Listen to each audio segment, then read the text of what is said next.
Bienvenue dans le premier épisode de Stratégie intelligente. Je suis ravi de vous accueillir ici pour ce voyage vers l'épanouissement financier. Ensemble, nous allons aborder des sujets essentiels, explorer des stratégies et surtout partager des connaissances pour que chacun puisse prendre en main sa destinée financière. Vous vous demandez peut-être pourquoi un podcast sur la finance ? Eh bien, parce que je crois profondément que l'épanouissement financier est accessible à tous. Encore, faut-il savoir comment y parvenir. C'est ce chemin que nous allons explorer ensemble. Aujourd'hui, je souhaite vous parler d'un sujet fondamental, l'éducation financière. On entend souvent parler de la nécessité de gérer son argent, mais peu savent vraiment comment s'y prendre, et encore moins pourquoi c'est si important. Alors voyons cela ensemble.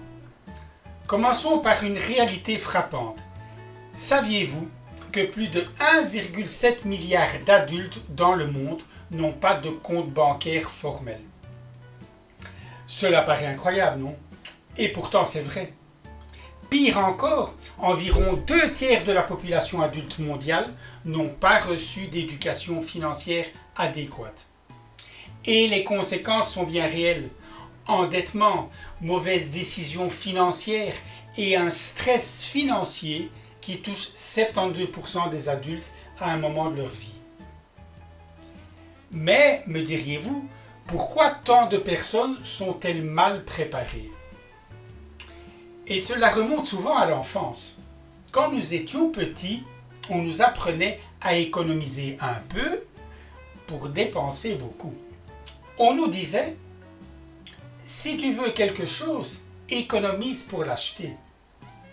Mais ce qu'on ne nous a pas enseigné, c'est comment générer et comment faire fructifier cet argent.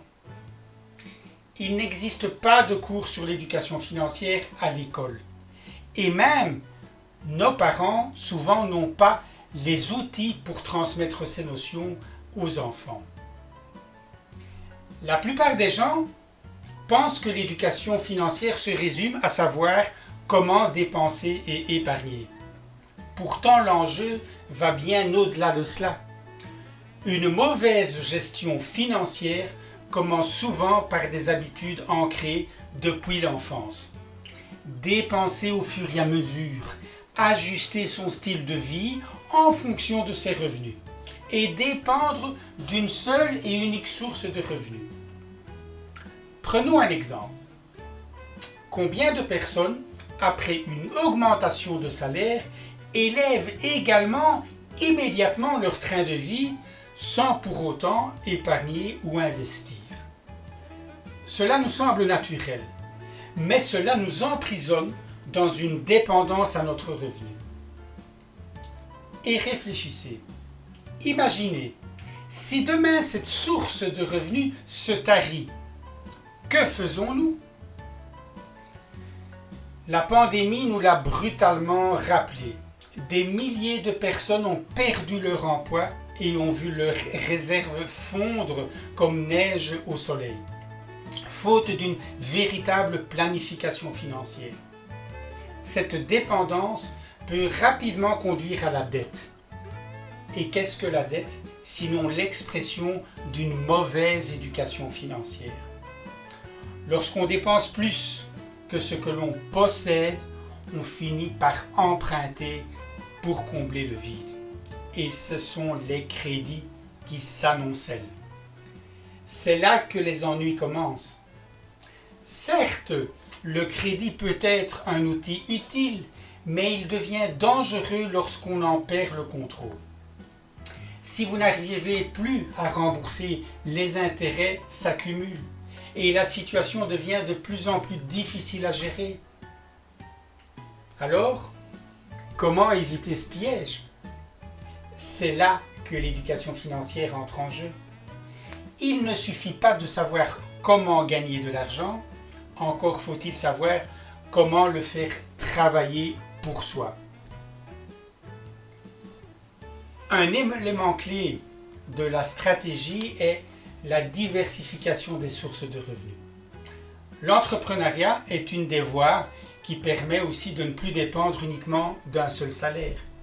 Mais attention, entreprendre sans une bonne éducation financière peut mener aux mêmes erreurs que dans une gestion personnelle. Si vos dépenses dépassent vos revenus, l'entreprise elle-même est en danger. Imaginons un instant que vous souhaitiez ouvrir une boutique. C'est un bon début. Mais pourquoi s'arrêter là? Si vous générez plus de capital, vous pouvez diversifier vos activités, ouvrir une autre branche ou investir dans d'autres entreprises. Vous ne dépendez plus alors uniquement de votre travail, mais votre argent commence à travailler pour vous. C'est ainsi que se construit une indépendance financière solide. Vous devez pouvoir planifier votre épargne. C'est un des piliers de l'éducation financière. Mais pour arriver à cette étape, il faut d'abord savoir planifier et épargner intelligemment. Beaucoup de gens voient l'épargne comme un simple coussin pour les coups durs, une réserve. Mais l'épargne, c'est bien plus que cela. Il s'agit de poser les bases de votre liberté financière. Cette épargne peut ensuite être réinvestie dans des projets qui vont eux aussi générer des revenus supplémentaires.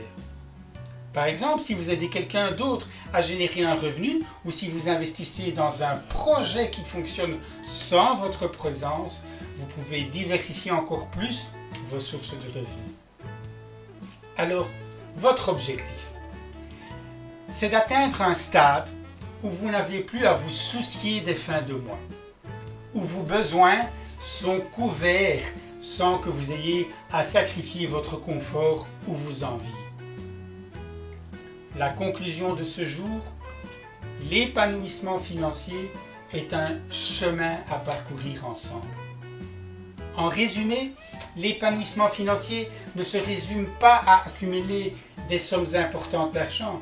Il s'agit plutôt de savoir utiliser intelligemment ce que vous avez, d'investir, de diversifier et d'anticiper. C'est vers ce chemin, vers la liberté financière, un chemin que nous allons explorer ensemble dans le podcast. Chaque épisode de Stratégie intelligente vous donnera des outils concrets pour avancer sur cette voie. Vous n'êtes pas seul dans cette quête, je vous accompagne. Et ensemble, nous apprendrons à grandir financièrement et à faire de la finance un allié au quotidien. Merci d'avoir pris le temps de m'écouter aujourd'hui. J'ai hâte de lire vos retours sur les réseaux sociaux et de continuer à construire ensemble notre belle communauté.